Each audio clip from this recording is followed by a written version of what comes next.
Ready হয়ে নিয়েছি বাইরে বেরোনোর জন্য, কিন্তু তার আগে আমি বানিয়ে নিয়েছি লাঞ্চটা। আর আজকের লাঞ্চের স্পেশাল মেনু হলো পালং পনির। সেটা সবার খুব ফেভারিট, আমি জানি, স্পেশালি এই উইন্টারে। দেখো চমৎকার হয়েছে না কালারটা, ঠিক আমার ড্রেসের সঙ্গে ম্যাচিং। তো চলো কীভাবে বানালাম। প্রথমে পালং শাকের পাতাগুলো একটুখানি গরম জলে সেদ্ধ করে নিয়ে, মানে ভাপিয়ে নিয়ে, মিক্সিতে খুব মিহি একটা পেস্ট করে নিয়েছি। তারপর নিয়েছি পেঁয়াজ কুচি, টমেটো কুচি, আর পনিরগুলোকেও টুকরো করে নিয়েছি। ব্যাস, তারপর কড়াই বসিয়ে দিয়েছি। তেল গরম হয়ে যাবার পর দিয়ে দিলাম গোটা গরম মশলা। আমি একটু স্টার অ্যানিস ইউজ করেছি, স্টার অ্যানিসের গন্ধটা না খুব ভালো লাগে। ব্যাস, তারপর সুন্দর একটা স্মেল বেরোলে গরম মশলা থেকে দিয়ে দিলাম তার মধ্যে পেঁয়াজ কুচি আর টমেটো কুচি।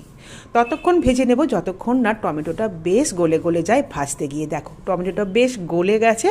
তারপর আমি এর মধ্যে দিয়ে দেব ওই যে মিক্সিতে বেটে রাখা পালং শাকের পিউরেটা।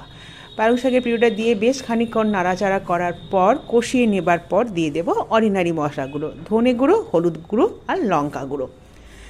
ব্যাস, এতে তো লাল লঙ্কা গুঁড়ো দেওয়ার কোনো দরকার নেই, কেননা গ্রিন গ্রিন হবে দেখতে, তবেই তো ভালো লাগবে পালং পনির খেতে। দিয়ে দিলাম প্রয়োজন মতো সল্ট আর একটুখানি সুগার। মিক্সি ধোয়া জলটা দিয়ে আরও সমস্ত কিছু মশলাগুলো বেশ খানিকক্ষণ ধরে কষিয়ে নেব যতক্ষণ না অয়েল রিমুভ হয়।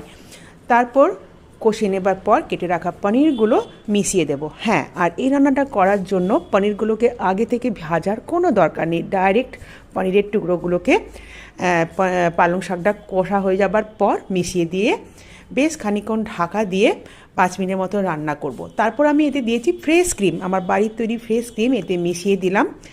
আরও 2 মিনিট আমি এটাকে কুকড করে নেব। বেশ সুন্দর একটা গন্ধ আসছে, কিন্তু ঘর একদম মোমো করছে পালং পনিরের গন্ধে। আর এই পালং পনিরটা খেতে কিন্তু দারুণ হয়েছে। ওপর থেকে দিয়ে দিলাম আর একটুখানি বাটার, আরও বেশি টেস্টি আর ইয়াম্মি করার জন্য। আর এটা তো খাবো আমরা লাঞ্চে, অবশ্যই রাইসের সঙ্গে। আর এটা কিন্তু বেশি করে করেছি ডিনারে, কিন্তু এটা আমি পরোটা দিয়েও খাবো। এটা কিন্তু সব কিছু দিয়ে খেতে ভীষণ ভালো লাগে, জিরা রাইস, ফ্রাইড রাইস, নান, রুটি, পরোটা। তো আর দেরি কেন, তোমরাও এরকম ইজি প্রসেসে বানিয়ে নাও পালং পনির।